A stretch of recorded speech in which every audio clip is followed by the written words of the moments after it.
What do you get when you mix human DNA and a goat? You get banned from the petting zoo. Get to the petting zoo, we're good. Yeah. Okay, now this is a joke, a Mexican joke actually. It's from Pedro and Juanita, a married couple. They are running a cantina in Mexico. One day, Pedro's having a siesta and Juanita is looking after the bar. One of the patrons is getting very drunk, and he says, "Hey, Juanita, I want to kiss you all over your body." And Juanita says, "Piss off, you pig." By the way, this entire town is apparently inhabited by Speedy Gonzalez. Anyway, so he carries on drinking, and then a while later he says, "Hey, Juanita, I want to feel your titties."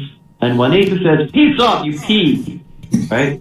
So he carries on drinking, and a while later he says, "Hey, Juanita, I want to fill your pussy with ice cream and lick it all out." Juanita just storms out, right? She goes upstairs, wakes Pedro, and she says, Pedro, there's a man in a cantina. He says he wants to kiss me all over my body." Well, Pedro jumps up off the bed. He grabs his machete. He says, "Where is he? I will cut him in half." And Juanita says, "That's not all. He says he wants to feel my titties." Pedro says, "Where is he? I will cut him in half twice." Finally, Juanita says, "That's not all. He says he wants to fill my pussy with ice cream and eat all of it out." Pedro just suddenly, he looks scared. Puts machete down, he lies down, and he decides to go back to bed. He says, "Aren't you going to go down there and cut him in half?" And Pedro says, "No, any man that can eat that much ice cream is way too big for me to fight with."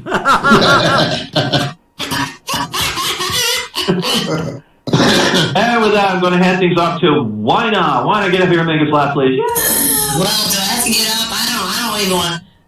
Oh, go on. Come on, get on stage. Come on, get on stage. All right. Get up here. Yeah. Welcome, buddy. Well, Abby sent me one. She wanted me to read, and then she went and freaking left me.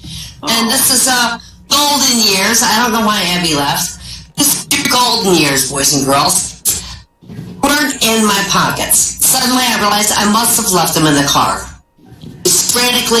I was just frantic. I headed for the parking lot. My husband scolded me so many times about leaving my keys in the car and the ignition all the time. He was afraid I'd get stolen, and I looked around the lot, and yep, he was right. The lot was empty. So I called the police right away. I gave him my location, confessed I'd left the keys in the car, and that I think it was stolen. And I made the most difficult call of my life to my husband. I said, honey, I left the keys in the car. It's been stolen. There was a moment of silence, and I thought the call was disconnected. Then I heard her say, "Are you fucking kidding me? I dropped you off." Then it was my turn to be silent. I was so embarrassed. I said, well, come and get me. And he said, "I will, as soon as I convince the cop here that I didn't steal the damn car." Damn. That was Abby's contribution. Okay. Abby, that was great. If you're sure. Oh, he loved his job. Driving a train had been his dream ever since he was a kid. He loved to make the train go as fast as he could. But unfortunately, it was a little too reckless and he caused a crash and he made it out. But one person died. Well, needless to say, he went to court over the incident. He was found guilty. He was sentenced to death by electrocution. When the day of electrocution came, he requested a single banana for his last meal. And after he ate the banana, he was strapped into an electric chair. The switch was flown, sparks flew, smoke filled the air, and nothing happened. Then was perfectly fine. Well, at the time there was an old Bulgarian law that said failed execution was a sign of divine intervention. So the man was allowed to go free. Somehow he managed to get his old job back driving the train. And he really didn't learn his lesson. Hurried back to driving that train with reckless abandon that he had before. Once again, he caused another crash and he killed 2 people this time. Trial went the same as the first trial, resulting in an execution sentence. Where for his final meal, he asked for 2 bananas. After he ate the bananas, he was strapped in the electric chair. A switch got thrown, sparks flew, smoke filled the room. The man was totally unharmed. Well, this of course meant he was free to go. And once again, he managed to get the old job back.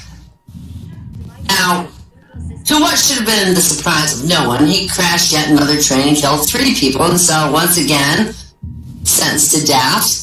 The day of the execution, he requested the final meal, 3 bananas. You know what? No, says the executioner. I've had you and your stupid bananas and walking out of here on... I'm not giving you a thing to eat. We're strapping you in and doing this now. Well, that was totally against protocol. But the man was strapped in the electric chair without a last meal. Switch got pulled, sparks flew, smoke-filled room. Man was still unharmed, and the executioner was totally speechless. Looks at the executioner and he says, "Oh, the bananas had nothing to do with it. I'm just a bad conductor." Yeah.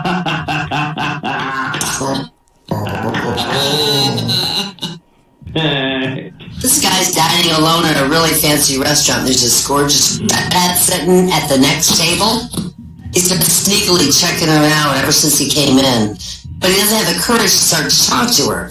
Suddenly she sneezes and her glass eye flies out of its socket right toward the man. His reflexes kick in. He reaches out and plucks it out of the air and hands her her eye back. And the redhead, of course, she's mortified. "Oh, I'm so sorry," she said. She popped her eye back into place. "Let me buy your dinner and make it up to you." So he joins her table and they enjoy a wonderful meal. Afterwards, they go to the theater and drinks at a bar. They talk, they laugh. She shares her deepest dreams. He shares his. She listens to him. And after paying for everything, she asks if he'd like to come to her place for a nightcap. He says yes. They go back to her place, and he ends up spending the night. The next morning, she cooks a gourmet meal with all the trimmings. The guy's amazed how everything's been so perfect and how incredible this woman is. He can't believe his luck. You know, he says, "You're a perfect woman. You're the perfect woman of all. Are you this nice to every guy you meet?" And she says, "Well, no. You just happen to catch my eye." Yeah.